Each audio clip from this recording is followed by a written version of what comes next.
Hello everyone, welcome to our channel. आज हम एक अत्यंत महत्वपूर्ण विषय पर चर्चा करने जा रहे हैं जो सिविल कंस्ट्रक्शन में बहुत महत्वपूर्ण है, कंक्रीट में हनी कॉम्बिंग। इसे समझना इसलिए आवश्यक है ताकि हमारी संरचनाएं मजबूत और टिकाऊ बनी रहें। हनी कॉम्बिंग एक निर्माण दोष है जो तब होता है जब कंक्रीट को ठीक से कंपैक्ट नहीं किया जाता या सीमेंट और एग्रीगेट का मिश्रण सही नहीं होता। इसके कारण कंक्रीट के अंदर एयर पॉकेट्स या रिक्त स्थान बन जाते हैं जो कंक्रीट को खुरदरा और हनीकॉम्ब जैसा दिखाते हैं। ये आमतौर पर बीम्स, कॉलम्स और स्लैब्स में दिखाई देता है।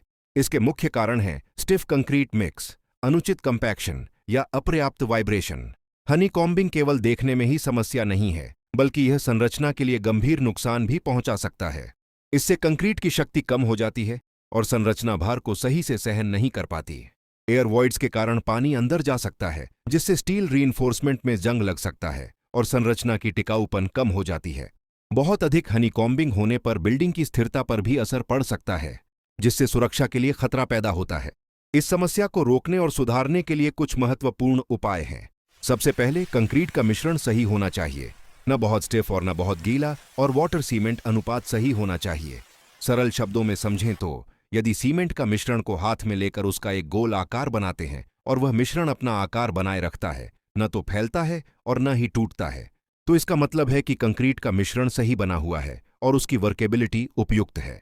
तकनीकी शब्दों में, कंक्रीट की उचित वर्केबिलिटी सुनिश्चित करने के लिए स्लंप टेस्ट का मान 75 से 100 मिलीमीटर के बीच रखा जाना चाहिए। कंक्रीट को ठीक से कंपैक्ट करने के लिए वाइब्रेटर मशीन का उपयोग किया जाता है, जो एयर पॉकेट्स को निकालकर कंक्रीट को सही आकार और घनत्व देती है। फॉर्मवर्क मजबूत और लीक प्रूफ होना चाहिए ताकि कंक्रीट सही तरीके से सेट हो सके। कंक्रीट को लेयर्स में डालें और हर लेयर को ठीक से वाइब्रेट करें।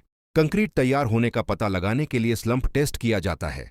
यदि कंक्रीट का स्लंप 75 से 100 मिलीमीटर के आसपास है, तो वर्केबिलिटी सही है और कंक्रीट तैयार है।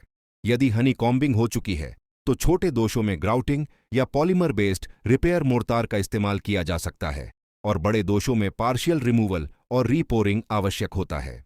यदि हम सही कंक्रीटिंग तकनीक, वाइब्रेशन मशीन और सही मिश्रण माप का पालन करें, तो हम मजबूत, टिकाऊ और सुरक्षित संरचनाएं बना सकते हैं। Thank you for watching. Like, comment, subscribe.